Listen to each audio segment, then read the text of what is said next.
to go? Yeah. Alrighty, so I'd like to thank you all for coming out and joining me this evening. I know that the weather has not really been the greatest today, so the fact that you guys came out tonight and are giving me a little bit of your time here to learn about our health and our wellness, and specifically our immune system, I think deserves a round of applause. So we'll go ahead, let's give ourselves a little bit of a round of applause, right? You guys are really taking the initiative to better your health and wellness. So the title of this presentation is Boost Your Immune System. How about we just skip the flu season this year? And the reason that I decided to do this talk this time of year is, yeah, we all know that the flu season, cold season, is kind of that October, November through March, right? The reasons that is because we're not getting vitamin D from the sun. We're inside. That cold air really can kind of mess with our immune system.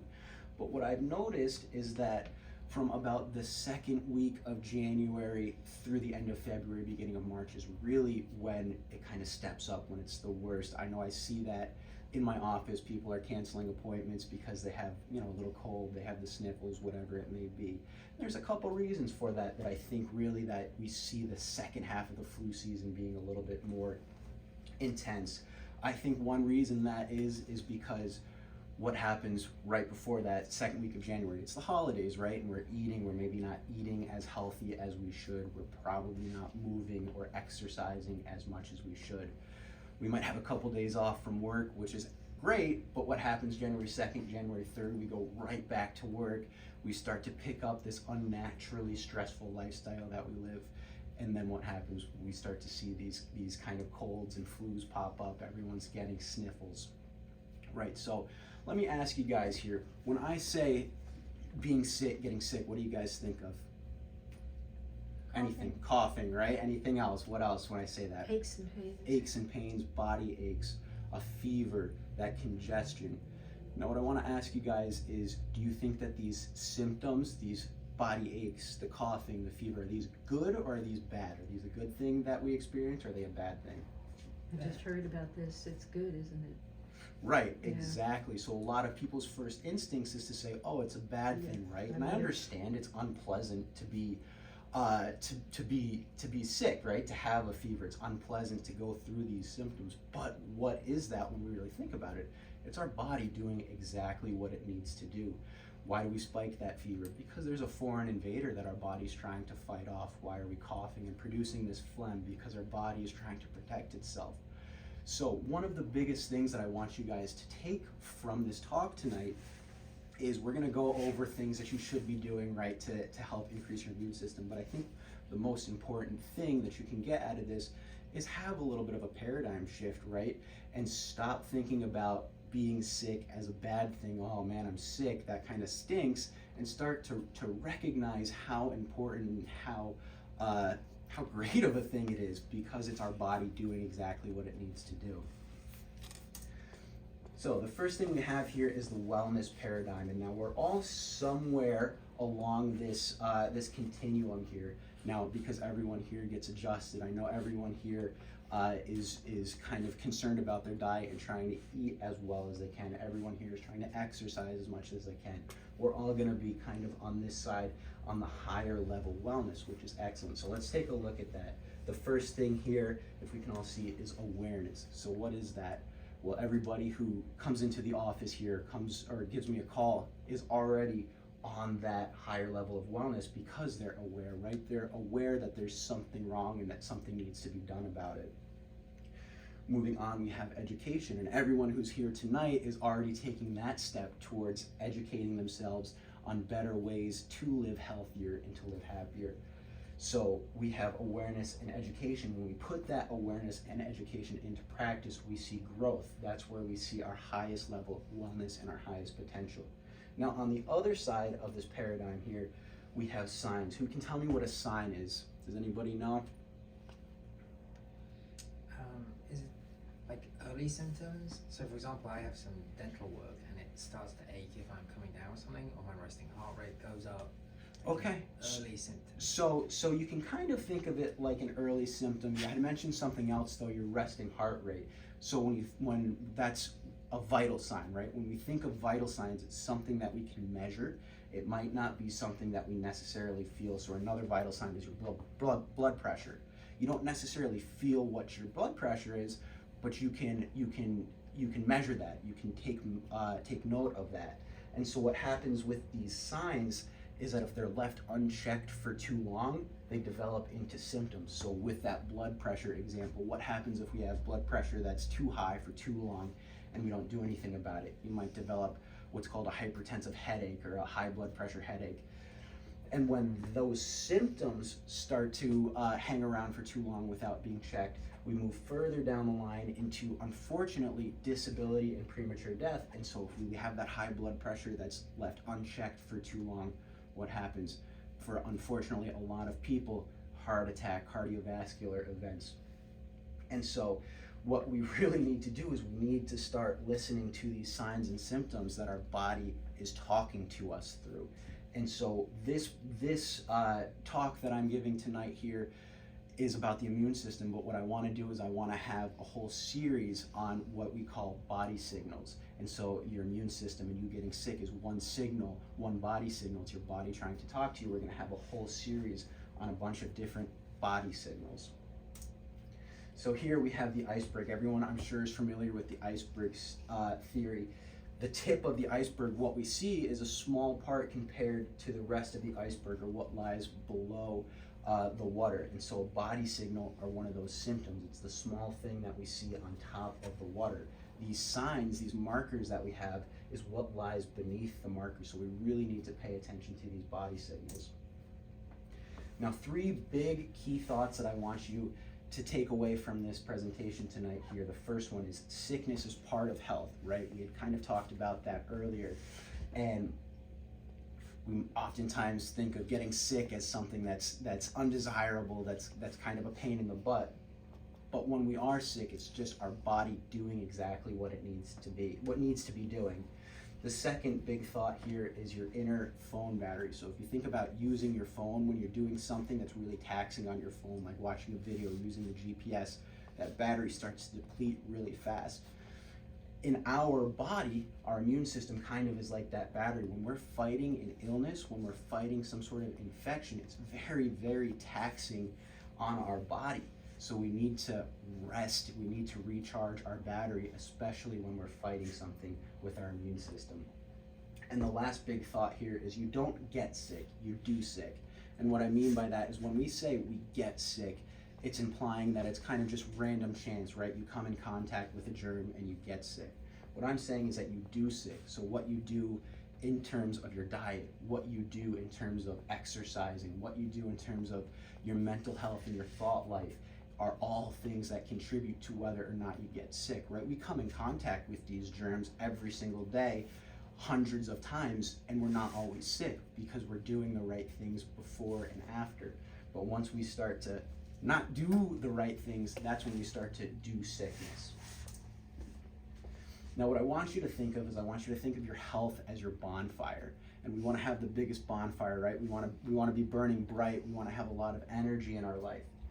And so what do you need to have a big bonfire? What do you need to have a fire in general? You need 3 ingredients, right? You need fuel, like wood, you need air, oxygen, and you need a spark. And so you can think of the 3 key ingredients for your health bonfire as your fuel being what you eat, what you put into your body, the air being how you move or the exercise that you go through, and the spark being what you think, right? Like we talked about, that mental health, that thought life. Also, what I want you to think about is this traffic light analogy here. So, look, we all have a to-do list. Everyone wants to do the right things. I think a lot of people need a don't-do list. A lot of times we're concerned so much about adding these positive things into our life that we don't ever take a second to think about the maybe bad habits that we're doing. Oftentimes, these bad habits are even more detrimental to our health than adding a whole bunch of good habits. So sometimes we need to look at what we need to stop doing. The yellow light is things that we need to slow down. Look, I understand not everybody's perfect. I'm going to tell you that you should cut out sugar and that you should be exercising 5 days a week. I understand life is tough. Sometimes you need a bowl of ice cream. Sometimes you don't want to go to the gym. So these are things that we need to slow down doing. We shouldn't be striving for perfection because that's just a huge source of stress and bringing that back to the immune system. Stress is the #1 killer of our immune system. If we're stressed out, that immune system isn't functioning optimally. And then of course, the green light is things that we should either start doing or we should start doing more of. So these are the things that are eating right. We should start exercising more. Now, moving on to how we can eat, our fuel, right? We have required nutrients. These are nutrients that our body needs to function, our cells need to function. And if we're not getting these required nutrients, we're not gonna function optimally, and our immune system certainly isn't gonna function optimally.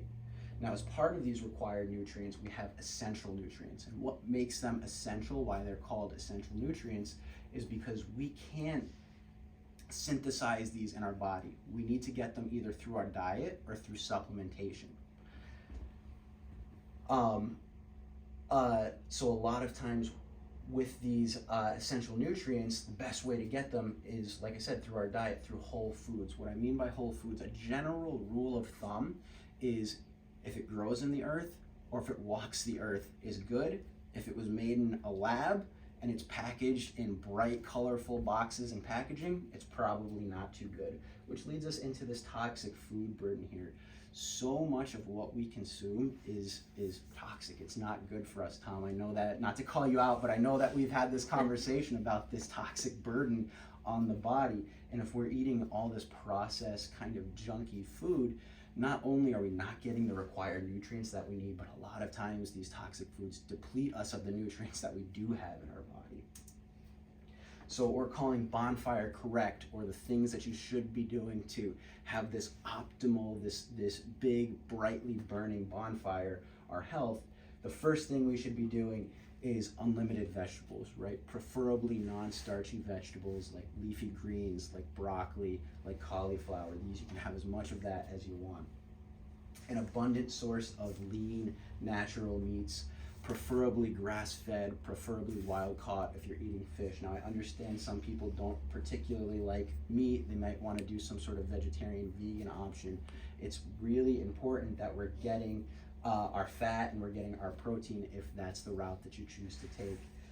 We can have some fruits, nuts, and seeds. These are things that are healthy for us, but it shouldn't be the bulk of our diet. And really, I know this is kind of cut off here, but this has limits starch and sugar. Again, in a perfect world, yeah, you shouldn't be having any sugar, but I understand that it tastes good, it's addictive, and we want more of it. And so just making sure that you're limiting it is gonna be a really, really beneficial thing. So a general rule of what our plate looks like, we have protein, fat, and fruits and vegetables, right? You want, again, high quality protein, high quality fat. So things that are something like a donut that's deep fried is gonna have some fat in it, but that's not what we're talking about here. The fruits and vegetables, again, limiting the amount of starchy vegetables we have. So if we're focusing on cauliflower, if we're focusing on broccoli and leafy greens, that's gonna be most ideal. Now, again, for the bonfire do's and don't list, these are things that are really gonna help our immune system function and fire at a higher rate. So the do's, again, non-starchy vegetables. We can have some fruits, like I said, especially fruits that are organic, especially fruits that are locally grown are gonna be best. You wanna avoid the really high sugary fruits. I think pineapple is probably not the best. If you have a choice between pineapple and a strawberry, I would pick the strawberry. You wanna have meat, poultry, and fish in the diet. Again, if it's grass-fed, if it's wild game, if it's wild-caught, that's gonna be the best. Range-free, cage-free, range-fed eggs are gonna be the best as opposed to those kind of factory-farmed eggs. Natural fats, some nuts and seeds, again, we can definitely eat those, but we don't need that to be the bulk of our diet. And drink water. Guys, we don't drink enough water. Yeah. It's a fact. We're just busy with what we're doing throughout the day. We forget to drink, but I promise you, if you start to drink more water, if you're getting to that level of hydration that you need to, you're gonna see huge improvements in not only your overall well-being, but you're gonna notice that you're not getting sick. You're gonna notice that you're feeling better. And moving over to the don'ts list here, refined carbohydrates. These are cheap energy, right? We burn through them really quick. They don't really provide much to us. Cereals and grains we want to avoid. The sweeteners, especially the sucraloses, especially the aspartames, those chemicals, are not good, and they're gonna really tax the immune system and attacks our body overall in a negative way. Bad vegetable oils, so vegetable oils that we deep fry foods in, like the peanut oil, like the canola oil, like the vegetable oil. Dairy products are super, super inflammatory. We want to avoid those if we're talking about an immune response. We want to really make sure that we're functioning optimally, and avoiding dairy is going to be one of the ways to do that. Soda and juice, let's face it guys, that's sugar water. It's not good, there's no redeeming quality to it. And then alcohol is something that, again, we want to avoid. Thinking back to the yellow light, something that we want to slow down. I understand that alcohol is something that's socially important, right? It's something that we like to do, and so I'm not telling you you have to cut out your alcohol. I'm not telling you that you really have to cut out any of these completely. I think that it's important to remember that there's a balance in all of this. The last thing that I want to touch upon here, though, is sugar and immunity, because that's, of course, what we're talking about tonight, is the immune system. Now, the interesting thing about sugar is that molecularly it's very similar to vitamin C, and vitamin C is important in our immune response. We need vitamin C. Now, when I say that they're molecularly similar, it means that they compete for the same cell receptors, which is what lets that molecule into the cell and lets our body use it. And so if these are competing for the same cell receptors and we have a lot of sugar in our body, we're going to be using that sugar more than we're using the vitamin C. Our brain runs on sugar, so sugar is important. We need it. We just don't need excess amounts of it. And if we're eating a bunch of sugar and we're sick and we're trying to take vitamin C, we're not going to be using that as optimally. Our body's going to have a really tough time functioning that or firing that immune system to its maximum potential. Now, people ask me all the time about supplements. There's 3 big reasons why we should be supplementing nutrients in our diet. The first is to reconcile deficiencies. A lot of times, whether it be through accessibility in the diet, it's hard to get your full daily serving of vegetables in the diet, or if you're on a special diet, it could be hard to get the amount of nutrients that we need. So to reconcile deficiencies, we might take supplements. There's wellness supplements, and these are supplements that aren't those essential nutrients that we were talking about, but could help benefit us in the long run. They could help benefit our mood, help benefit our energy. And then we might need some extra help. So when we're talking about when we're doing sick, right? Remember, we don't get sick, we do sick. If we're doing sick, if we're fighting something, we might need a little bit of extra help. So this here is a list of supplements that I do recommend everyone strongly consider taking for wellness. So to start here, we have omega-3 fatty acids, which for most people, you're gonna get that through a fish oil. Again, if you're a vegetarian or vegan, there are gonna be options that you don't have to use the fish oil for that. We have probiotics. There's so much research that links our gut health to our overall health and well-being, and especially our immune function. Vitamin D, same thing. So much research that links vitamin D deficiencies to lower levels of immune response. That's one of the reasons why in the winter we do see colds and flus come up more, is because we're not getting enough vitamin D. We get most of our vitamin D from the sun, and especially where we all live in this part of the world, during these winter months, we're not getting enough sun exposure to synthesize the proper amounts of vitamin D. Magnesium is an important mineral that helps with vitamin D synthesis in the body. If we don't have magnesium, it doesn't matter how much vitamin D we're supplementing with, our body's not going to be able to use it. And the reason that I bring that up here is because there's a lot that says due to modern farming practices, the magnesium in our soil, it just doesn't get absorbed into the plant. And so if it's not in the plant, we eat it, we're not getting it. So that's why I think it's important to supplement with magnesium. And then whole food supplements. So that's just kind of like your general multivitamin. The reason that we might want that is because that is gonna help clear up any of those nutrient deficiencies. Like I had said, it's hard to eat, the proper amount of vegetables in a day. We're on the go, we're constantly moving, we can't have these big meals throughout the day. And so that whole food supplement can help kind of reconcile that deficiency. Now this here is a list of supplements for when we're doing sick, right? When we need a little bit of extra help. So we had talked about the importance of vitamin C, and immune response. Same thing with zinc. That's going to be really, really beneficial to our overall immune response. This garlic, elderberry, echinacea, and ginger all have kind of antibacterial and antiviral benefits. So those are super, super important as well. The green tea over there has elderberry in it. Right, and there's a lot of ways to get these. You don't just have to go and take a supplement pill. You can of course try to get them through the diet. You can of course get teas like this that help when you're again doing sick, when you're fighting something. Now I saw people writing the list down. Does everybody have it written down? Alrighty. Now moving on to the next ingredient in our bonfire in our health, we have air and how we move. Now look, movement is a required nutrient, just like that magnesium, just like the vitamin D. This is required. Our cells need it to live. If we don't move, we're not going to be functioning optimally. It's probably, if not the best stress reducer that we can do. And there's just so much research, and the fact of the matter is that stress is the biggest killer of our immune system. I said that before. If we're living a stressful life, our immune system isn't functioning optimally. I'm sure that we have all seen this before, where you go through a stressful experience, whether it be at home, whether it be at work, and you notice that you get sick right after that. If you think back to when you were in school and you had finals and you had to, had a week of tests back to back to back, you take your last final, and then you go and you take a nap and you wake up and you have a sore throat.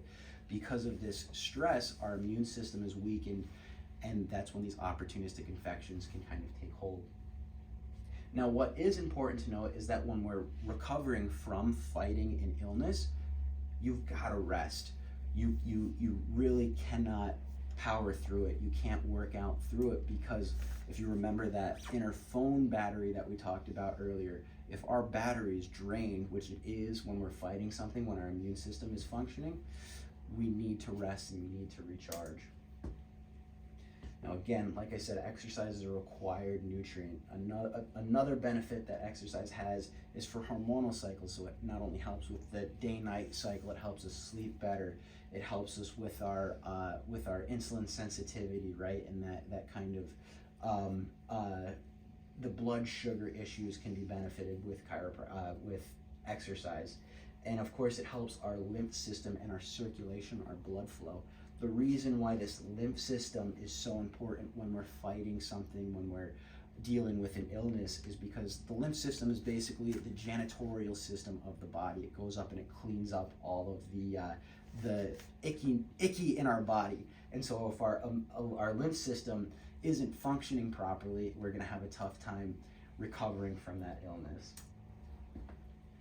Now, when we're exercising, like I said, especially when we're sick, it's important to rest. You don't want to move. You don't want to fight through it. You've got to listen to your body.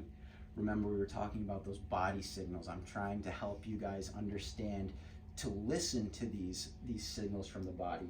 And timing, sleep is super important as well. When we're recovering from an illness, we need to sleep. So that ties us into the next slide here.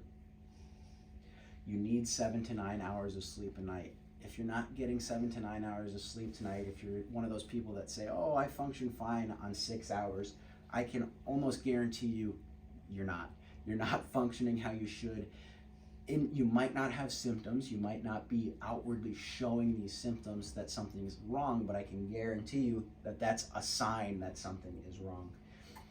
Now, if you do have trouble getting those 7 to 9 hours of sleep, something that you can work on, that you can start doing pretty immediately, is what we call an e-fast, an electronic fast. So maybe 2 to 3 hours before you go to sleep, turn off all of your electronic devices, start to shut down, start to wind down, right? Everyone hears about this blue light that we get from our TV screen and our phone screen and our computer screen. That really disrupts our day-night cycle.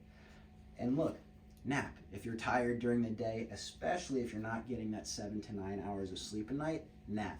It's all right. You're not gonna miss out on work. You're not a lazy person if you nap during the day, because sleeping is something that is so vital for our recovery when we're fighting illness. And the last part, the last ingredient of our bonfire is how we think. So thought life reduces stress hormones, right? Like I had said earlier, stress is the biggest killer of our immune system. And so if we're constantly in this sympathetic overdrive where we're in fight or flight, our immune function and our immune system does not work how it should be. So making sure that we're on top of our thought life is going to be very, very important. One of the most important things we can do to improve our immune system. Now, this here, we're going to get a little bit into chiropractic, the chiropractic principles. So we're going to start here. I want you guys to repeat this with me. We're going to start here with the first one. So everyone together. Healthy is normal. Healthy is normal. Your body is smart. Your body is smart. The nervous system is the master system. The nervous system is the master system. Your spine is your suit of armor. Your spine is your suit of armor. And modern life is unnaturally stressful. Modern life is unnaturally stressful. Now, before we go ahead with this, does this all make sense? Does anybody have any questions with any of this? We're all set? We're all understanding this? Excellent. So we talked about that stress response and how unnaturally stressful life is, right? So this is, are we all familiar with the fight or flight response? So when we perceive an external threat, this is a natural response that our body goes through. And when we're in this fight or flight response, what happens is our blood pressure increases, our heart rate increases, our muscle tone increases, our digestion is upset. We have decreased serotonin levels, our sensory systems are on high alert, we're fearful and anxious, our immune response goes down. Our insulin sensitivity goes down and our blood sugar goes up, our cholesterol is all out of whack, our clotting factors go up, and our sex drive decreases. Now, when I look at this list, I see what most people would say, oh, there's a pill for that, right? There's a pill for every single one of these things on the list, but what people unfortunately don't necessarily think about is what is causing that? Our unnaturally stressful life, right? We are getting a little bit better at recognizing this, I think, now, but we're still not there yet, where we're not fully grasping the fact that this life that we're living, this unnaturally stressful life, is a huge contributor to all of these issues that a lot of people face. And so look, there's three major sources of stress, the three T's. There's thoughts, toxins, and traumas. So we'll talk about traumas here. We can see macro traumas are these big traumas, right? The big football hit, the big car accident, a slip and a fall on an icy sidewalk. These are things that we can see how they impact the spine, how they can cause an issue with our spine or with our nervous system. And while these are not good, they're not good for the body. What's a little bit more concerning to me is what we call micro traumas. Now, these are things when done once or twice aren't going to be an issue to our spine. Our spine can overcome it, but when done repetitively over time for 5 years, 10 years, 20 years, they become a real issue and they lead to huge problems. So these micro traumas are things like being on our phone all day or sitting in front of a computer with rounded shoulders and forward head carriage.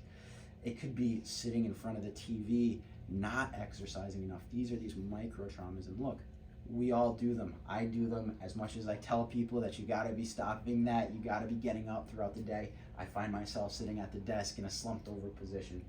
But we have to be striving to be better than we are today. Now, real quick, you're talking about the spine, which I said earlier is our suit of armor. The vertebra act like a suit of armor, protecting the delicate nerves that send messages to every part of the body. Now, what happens in our spine when we experience these traumas, these macro and micro traumas, is that the individual joints in the body become irritated and inflamed. They swell up a little bit. They might stop moving as properly as they should. And when they do swell up, they can put some pressure on the nerves here and cause some irritation that can lead to pain, that can lead to a disruption in the flow of information from that nerve to the rest of the body. And so, subluxation causes nerve irritation and interference in your body's innate ability to heal and remain healthy, right? So one of those first principles that we said earlier is that healthy is normal. Our body has an innate ability to remain healthy. And if we have subluxation in the spine, this nerve irritation, it can disrupt our body's ability to remain healthy. So how do you know if you have subluxation? It's what we do in the office. Everybody here has been adjusted, has been checked for subluxation before, so we use motion palpation. That's when we're moving the spine around and seeing if there's restriction, seeing if it's moving freely. We have static palpation. That's when I'm feeling your spine. I'm feeling for any sort of swelling or any sort of tenderness in the area. We check your posture. We can take x-rays. We use instrumentation. That's that device that I run along your spine. What that does is that measures temperature, or it measures a difference in temperature, because that difference in temperature is an indication of inflammation and subluxation in the spine. So do I have a spinal subluxation? You've got to get checked, right? That's really the only way to know if you have subluxation. It's a sign. It's not a symptom. The symptom is going to be the back pain. You might not have back pain, but there might be something going on in the spine. So if we find the signs of subluxation before they become symptoms, we're going to be better off. Now, when we're recovering from some sort of illness, what we can do is we can get some extra adjustments. Again, this immune response is so taxing on the body that we might not the spine itself might not be moving how it should. There could be some of that nerve irritation, that subluxation, just from being ill, just from laying in bed for a couple days. We can break bad habits that we might have developed, picked up when we were feeling kind of crummy in bed. We can do some rehabilitative exercises to help keep the spine moving and functioning properly. And what to do when you're already sick. Look, obviously the goal is to be sick, to do sick as little as possible throughout the year. But we come in contact to these germs. We're not perfect, right? We maybe eat a little bit more sugar than we should, or maybe we have a couple bad weeks where we're stressed and where we're not moving as properly. So we're gonna get sick. What to do when we're sick? Rest, right? I had said that a couple times already. You should not be exercising. You've got to listen to your body. You want to sleep as much as possible. You can get some extra adjustments, right? We just went over that kind of how taxing the immune response is on the body. You want to limit and avoid stressful situations. When you're sick, no sugar. I know I said before you can have a little bit of sugar throughout the year. When you're sick, it's really best to avoid sugar and drink more water. You want to have simple nutrient-dense foods, something like a bone broth or a soup or some sort of vegetable smoothie, something that's easily digestible. That's going to help the body recover a lot quicker. And of course, give your body the time it needs. Nobody wants to be sick, but our body's doing exactly what it needs to be doing. It needs to be spiking that fever. It needs to be coughing up the phlegm. It needs to be a little uncomfortable. And of course, take action. Don't wait until your symptoms get any worse. You want to, at the first sign of your body fighting something, you want to be taking those supplements that we went over. You want to be making sure that you're resting. You want to start avoiding those stressful situations as soon as possible. Take the time off of work if you need it, because you're going to recover a lot quicker. So we had seen this picture earlier in the presentation here, the stoplight. So this is one of the reasons why I gave you all the paper in front of you. I want you all to write down something that you ought to stop doing, something that you should slow down doing, and something that you should start doing or start doing more of. Like I said, this isn't anything that's going to be shared, so go ahead and write whatever you guys want to write down. Don't worry about having to share it or having to be correct.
Alrighty. So you guys got at least one thing that you ought to stop doing, one thing that you got to slow down doing, and one thing that you should start doing or start doing more of? Alright, excellent. So look, as we near the end of the presentation, I kind of like to end things on a quote. So I just came across this quote the other day. Someday is not a day of the week. How many times do we find ourselves saying, oh, I'm going to do that someday, I'll do that one day, I'll do that next week, I'll do that tomorrow. Someday is not a day of the week, guys. I hope that you got some actionable steps that you can take tonight, that you can start implementing, not someday, but today, right? Have a day of the week, have a plan, have a goal, and you're gonna see a lot of improvement. Now, don't put these off. Like I said, it's important to start and it's important to have a goal in mind. Guys, I'd like to thank you very much for your time this evening. I know that the weather's not the best, so it really means a lot that you guys took the trip out here. This is what I love doing. I love sharing this knowledge. I love talking about health. I'm very passionate about it. My mission here, I want to inspire the community to take control of their health through compassion, education, certainty, and the pursuit of excellence. So if anybody here knows anybody that would benefit from a talk like this, if they would benefit from chiropractic, please don't hesitate to bring them in. Have them come with you with your next on your next adjustment. What I'm going to do is I'm going to give everyone some of my referral cards, and what the referral card is, we're going to write your name on the back of it and the date. You can give it out to a friend, to a family, to a loved one, to a stranger, and if they come in with that card, they're going to receive an exercise program to start helping them on their journey towards health and wellness, and you guys will also receive that exercise program. So again, thank you guys very much. Let's give ourselves another round of applause for coming out and giving me the time this evening. And to you also, thank you. Alrighty, and if anybody has any questions, we can go ahead and discuss those. I have to run. 'Cause Okay. I have to leave, but I do have one question. Okay. What's a good oil? So Like, a everything good you oil, mentioned is good. right? So a good oil. There was. Let me go back to that if I can. I think So there's oil was on there. Olive It oil was, is yeah. on there. Mhm. Coconut oil is on there. Avocado oil is on there, right? They're all So good ones. those are the good that ones. column right? was Did it say good. that? The I ones that missed- said except for these Yeah. ones Oh, which are except, I good. missed the except. Yeah. Thank you. Glad I got that cleared up. Right there. This So was yeah, very we have good. olive oil, avocado, and Excludes. coconut Missed it. Thank you so much. oil. Thank you. We'll see you. Take care. Thank Yes, you for I'll see coming you out soon. again. Thank you. Bye-bye.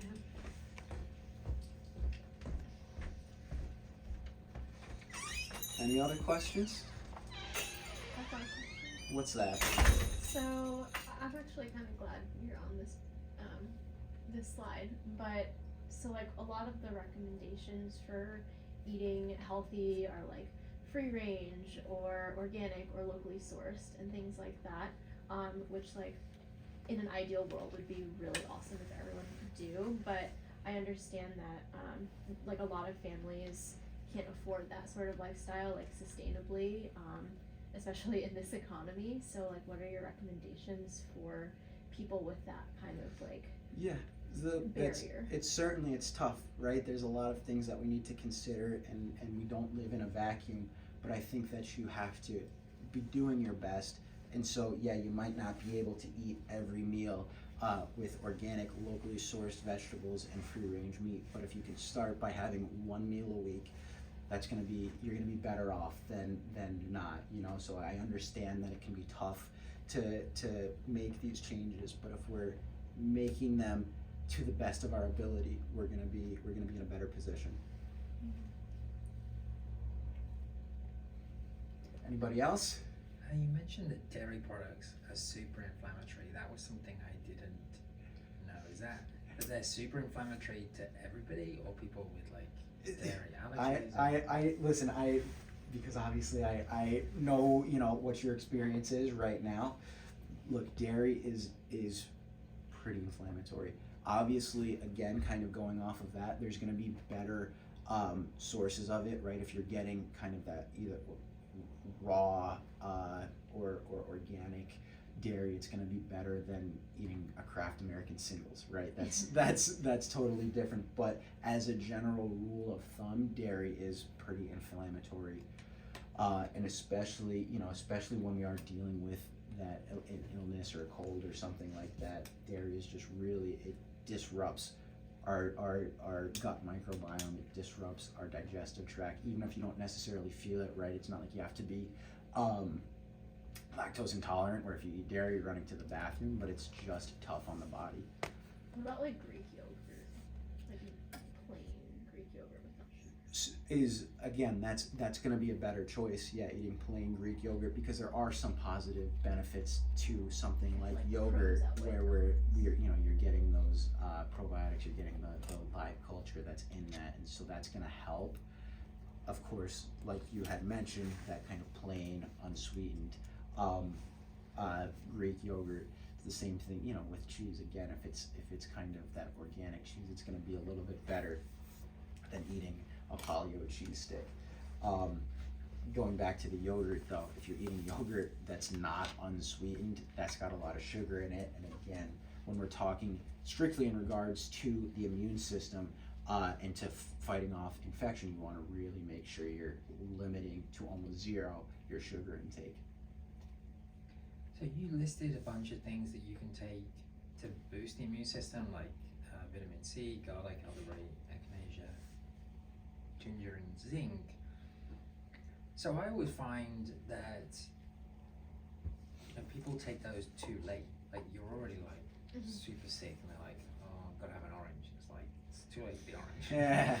So, what point do you think that you take those? Like at the early signs?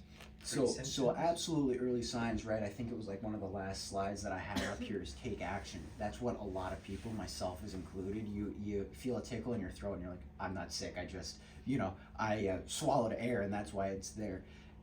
Because I do agree with you that a lot of times when you're clogged up and you're running a fever, it's not that it's necessarily too late, because look, it is going to help you get over that sickness quicker, I believe.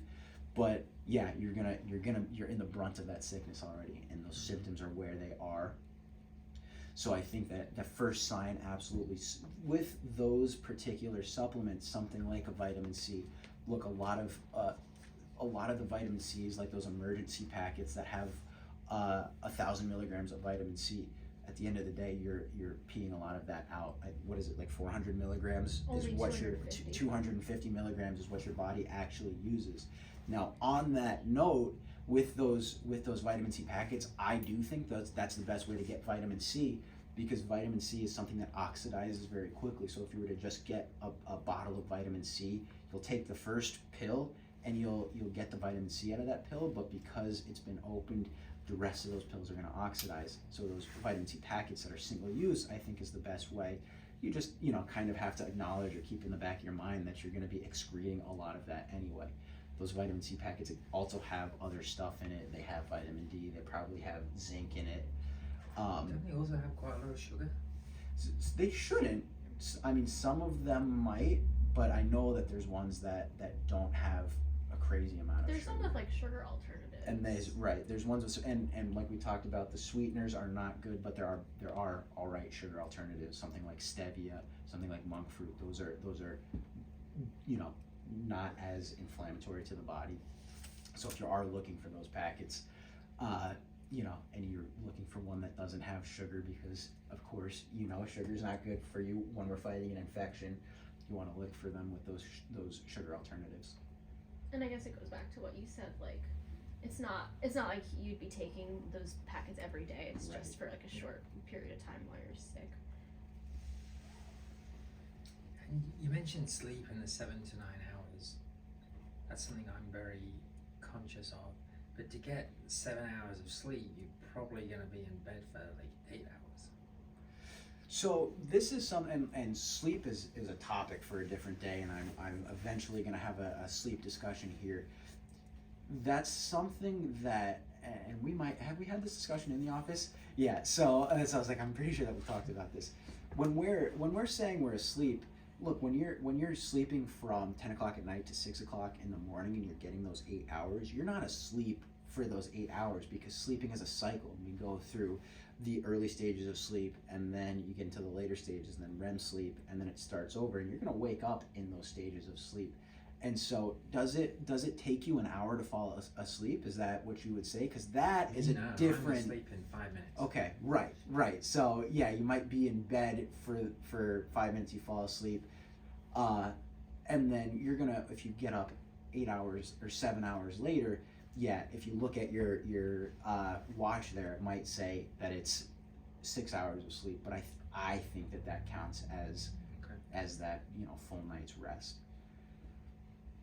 because those stages where you're awake is part of the sleep cycle. As long as you're not waking up for an hour in the middle of the night, that's an issue. But if you're waking up to the point where you don't even remember waking up, but you just know it because you're looking at your device there, I think that counts as a full night's rest. And so you mentioned sleep, hydration, food, and stress, and they're all, to me, very much connected, because stress particularly has an impact on the gut biome. Right. The gut biome Right. is how you absorb your food, and sleep is disrupted by stress as well. Which would you say, like, because that's like a bit of a dangerous cycle, which comes first? Like, which do you address? Stress, without a doubt, right? We looked at that. Where was it? So stress is a difficult one, because, you know, a lot of things that people find stressful are not easy to avoid, which is part of why they're stressful. Right. I mean, for example, I have a very stressful job. I can't just quit. I would be a lot healthier if I did, Right. but that's not very practical. Yeah, look, and that's a tough position to be in, but I think that because we're able to function, we're able to get through it, you kind of say, okay, well, I'll put up with it. Yeah, I might not feel the best. I might not, I might be sick, I might be run down, but I'll put up with it because this is just what I need to do. It's hard because this isn't, you know, like we had talked about, literally you look at the stress response and what it does, and this is what I'm sure you know at least one person with high blood pressure with an increased heart rate, right? You know one person in your life that has each of these issues. That can be traced back to this unnaturally stressful lifestyle. And like I said, we're starting to kind of acknowledge the role that stress plays in all of these, but it's not totally what's accepted, and so it's a hard position to be in. You can't just quit your job, but you have to, we can't be perfect, like I said, but you have to really take a you know, deep, long internal look at yourself and say, well, is my health and my happiness worth this stressful situation? And if for you, if it is, then it is, and you're gonna have to find ways to kind of navigate that and put up with it the best you can. You also have to make sure that you don't exchange one stress for another. So Yeah. if I quit my job, then Right, find stress. right. Just to add my 2 cents into, you know, dealing with that stress is, you know, John also talked about how ways you can help manage stress. So, you know, maybe if work environment is a stressful way, you could do things that de-stress after work. You can exercise, that will help de-stress. You know, the way that you can kind of our way of processing thinkings at work can help us reduce stress. So, you know, the way we think can help manage stress. And, you know, there's a lot of things that we can do to help manage stress. You know, obviously, there's a lot of unnatural things that we do that do cause stress, like sitting in traffic, you know, gives me the biggest amount of stress. But then there's ways that I can combat that stress by going for a walk, opening the window, you know, listening to music that I like. That can help me reduce the stress. So, you know, obviously in our work, there is things that stress us out, but there's things that we can help to manage that stress. So the way we perceive a coworker, possibly the way we think about the employee or the worker, we can kind of help to reduce the stress, the way we think about it. After work, going for a run, doing a little bit of exercise can help reduce the stress. And I think that's how we can manage our stress in the environment that we are in. So obviously it's tough, it's a big challenge, but it's, you know, we're pursuit of perfection. We can work on that every day to help minimize our stress. Maybe if your desk is cluttered and that's what's making your work a little bit more stressful, maybe organizing your desk, you know, there's multiple ways that we can manage our stress. So that's a little, my little input into that, if that helps. Yeah, I mean, I had a much more stressful job. And I had some I was participating in a study about stress, and they did sample of your hair to measure the stress hormone, and I was off the charts. And so I read a lot of books about it and things, and so the thing that I found the most helpful was they said to treat stress as if it's a sort of 2-year-old having a tantrum. You have to focus all of your attention on it and resolve the issue, and not what I did was a more avoidant strategy. It's kind of like, oh, that's stressful, I'm not going to think about that, because not thinking about it didn't improve the situation Right. at all. Right. You think you're not thinking about it, but it's always in No. the back of your mind. And exercise was the biggest thing, and the doctor said to me, look, you've got such high stress that you shouldn't try something new, because that in itself is stressful. Pick something that you do and do it today.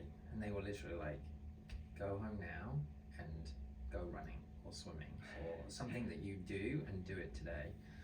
And diet. So I was put on like the leafy greens, reduced calories from animal products. It was very much that really dark kale smoothies and stuff. And within like 3 weeks, I felt a ton better.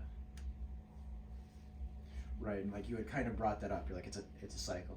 You know what I mean? Because everything really is connected. Yeah, your stress impacts your sleep level, but how you eat impacts your stress level, Yeah. and you know how you sleep impacts what you eat, because when you don't get enough sleep, you don't want to cook a meal, right? So it is all a cycle, and it is. Look, it's hard to say there's one thing that you have to focus on that's more important than everything else. But it's also important, you have to say there's one thing that you need to focus on, because you need to start. Because if you look at this whole big process, you're gonna be like, oh, I don't want to do that. You know what I mean? I'll do that someday. Yeah. One of my favorite little quotes is, "How do you eat an elephant? One bite at a time." Right? You need to start. You need to start one thing at a time. And so that's what I would say. And also, high levels of stress causes sugar cravings, which obviously is the Right. worst. Right. But to me, I think the exercise was something that you could implement immediately. You Right. could just run somewhere for 30 minutes. Right. Or walk outside, or sit in the sunshine. And so that just kind of helps take the edge off, and then you can start to improve, because I had digestion problems, I had lymphatic problems, I had migraines, had everything. Right. And you know, I don't have to tell you because you went through it, but you know that that's just a snowball effect. Oh, yeah. Because all of those contribute to other issues that you got going on, and it's tough. And you can have a lot of people that say, oh, I work well under stress. I'm probably one of those people. Like, everything always takes as long as the time available, Yeah. and I always do it the last possible.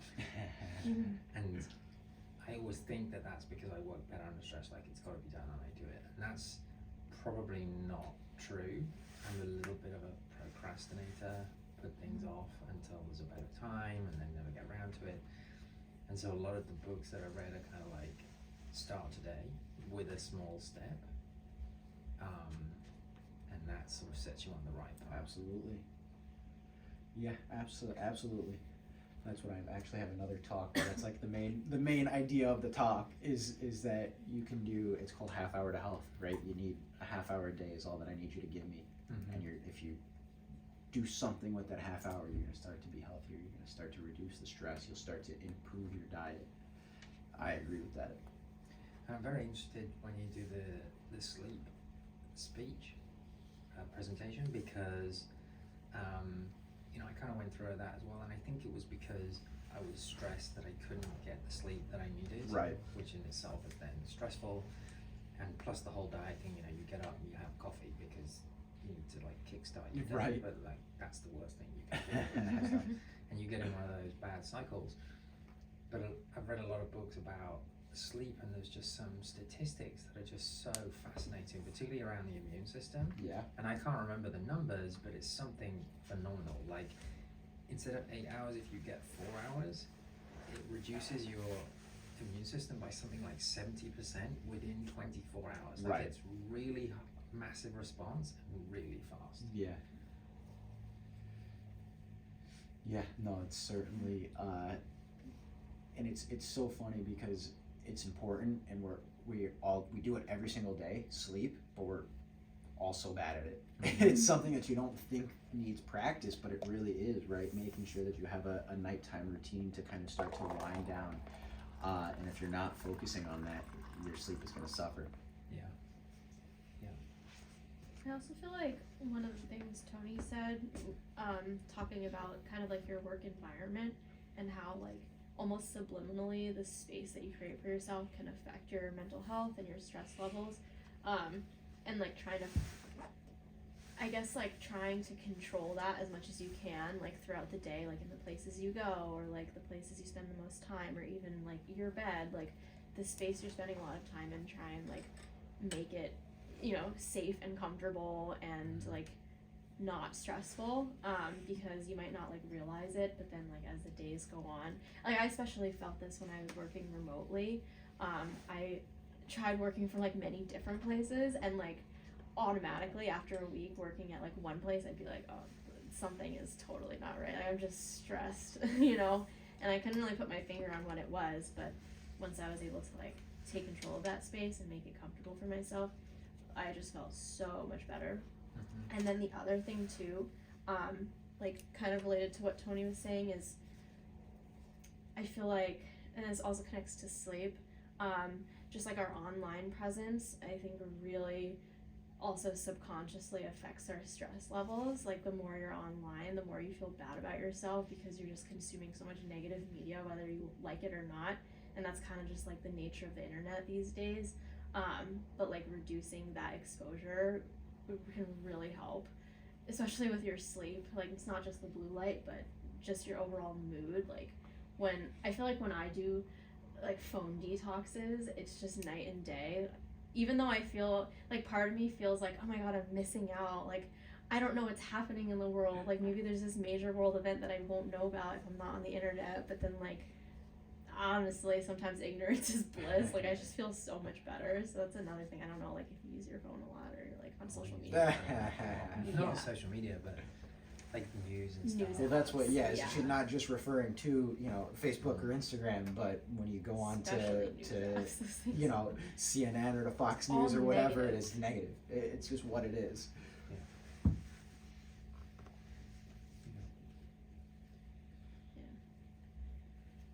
All right. Any more questions? We cover everything that people are One curious thing about. I actually wanted to ask about is, you said for vitamin D, magnesium is very important. Is there a specific magnesium? I don't think so. I have magnesium citrate. I know that I have seen some lists online, but like I can't really ever duplicate them, find them again, where it's like, you know, you take magnesium citrate for X, Y, and Z, and you take whatever the other ones are, magnesium calcate for leg cramps or whatever. A lot of stuff that I read is kind of just like, it's your body, you know, breaks it up and takes the magnesium anyway, so it's not like it's like taking that whole thing, it's just making it more, I guess, absorbable for different processes. So I take the magnesium, and mine's got 3 different types. Okay. But I take it at the end of the day, and I take the vitamin D at the beginning of the day, because magnesium apparently makes Helps you you sleep. sleepy Yep. as well. But I didn't realize there was a connection with the D. I was actually taking the magnesium for muscle relaxing. Yeah, which is another you know, positive benefit, and that's again one of the reasons why I I have magnesium, fish oil, vitamin D. My probiotics are in the fridge in the office in the back. Those are what I recommend for everybody every day. Magnesium has more benefits than just the vitamin D absorption. I don't think that it's an issue. I don't think you have to take them together, because if you're taking enough magnesium, you're going to have that in your body, and your body's going to be able to do what do with the vitamin D what it needs to do.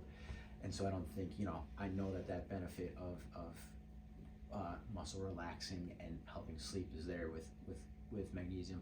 That's kind of what Tony was asking, is the different forms of magnesium. Like I said, I have read some things that say it's better to take this, and I don't even know them off the top of my head. It's better to take this type of magnesium for this issue if this is your goal. But if you have kind of like a multivitamin of magnesium, you're getting the ones that you need. So Yeah, I should go check because I had a blood test done recently, and so I personally take D and iron because I was deficient in both of those, Mhm. and even with my highs supplement, I'm in the normal range. Like I'm not Right. high in them, right, but I didn't look at the magnesium, so I'll see if that's right. what So that is on the so scale. the kind of crazy thing about vitamin D is that what they say our levels should be, they say between 20 to 30, 20 to 50, I don't know what the units are, nanograms per deciliter. Mm-hmm. What a lot of research is saying is that 50 to 70 is really optimal. So if you're in the high range on your blood work, you're like just barely getting into the optimal level with this more modern research that's coming out. When you're in 20, you're gonna have a little green check next to the box on your blood work sheet, but that's like dangerously low. And so that's why it's kind of tough to just go off of, oh yeah, like my doctor didn't call me, so I assume nothing is wrong. That's why it's important to look at what the level is for everything, not just vitamin D, but vitamin D is one of those things where like what they tell you it should be at is just grossly underestimated to what we're finding out, with current research. So one of the other things on the boost, I'd heard cranberry juice and honey, because honey's got the antimicrobial. Right. So we were having a conversation about honey recently. I would say when you're sick, avoid honey. It's all sugar is all it is. You know what I mean? And so when you're trying to overcome that, like I understand, especially most people want to take it just because of the soothing property that it has, and look, there are whatever it is, antimicrobial, bacterial properties to it, but I think that the amount of sugar that's in the 2 tablespoons or teaspoons of honey that you put into your tea is gonna outweigh those positive benefits. And I might be in the minority saying that. I know a lot of people do say, oh yeah, have some honey in your tea and you'll feel better, but That's what I always do. Same. Honey lemon tea. Yeah, exactly. I have one last. Okay. This is a stupid one. But Okay. I already know the answer to this, so this is more for other people. So, you recommend taking garlic when you're sick. How do you recommend taking that? Like, eat a bunch of Italian food, or like? No, so raw garlic is what we're talking about. So you can get supplements, garlic supplements, and you can take those. I will warn you that or you can eat raw garlic, which is really, really tough. I don't know if you've ever done that before, but But it works. it's hard. It works. Honestly, me personally, that is way better of a sore throat remedy than taking honey. If you chew on raw garlic and then swallow it, And try not to literally throw you up. can feel as the garlic's going down your throat, you can feel your throat soothing. You know what I mean? Like it's crazy how quick that works. We were talking about how quickly sleep impacts your overall health. It's crazy how quick that works. I will tell you, with both of those, with obviously eating raw garlic and with the pills, you'll burp up garlic. So might smell like eat garlic. that. Don't do that on an empty stomach. Have it with some food, so that way that you're not just or do it when you're by yourself. I guess when you're sick, you should be kind of avoiding people to begin with. If you eat raw garlic, you're gonna smell like garlic. You're gonna sweat it out. You're gonna smell like garlic for a day or two. But But is the garlic you recommend that for? Because I did that with the ginger. Because I just find ginger a lot more palatable. yeah, I mean it's the same thing. Like eating raw ginger, is that what you're saying? Yeah. It's gonna help as well. I'm an Italian, so I like to eat garlic. You know what I mean? So my go-to has always been I garlic. do think there's like a different Is chemical there? in the garlic Right, that helps okay, with your throat. okay. Yeah. So yeah, I mean I think recommend that you're not gonna hurt yourself by doing both of it. It's a little uncomfortable. Either way, it's tough to eat raw ginger as much as it's tough to eat raw garlic. So And that doesn't mess up your microbiome in the gut bacteria? no, I mean you might, like I said, if you're eating it on a raw stomach, you might have a little Mhm. stomach ache, but that's not gonna cause an issue. Alrighty, any other questions? That's it.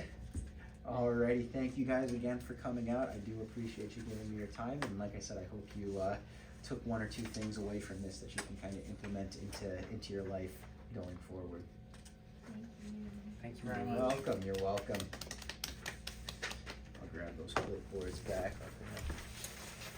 Alright, thank you. Thank you. Pat on top there. Thank you. So I wrote down to start yoga. There you go. We've been talking about that for months, and he always shakes his head when I tell him to start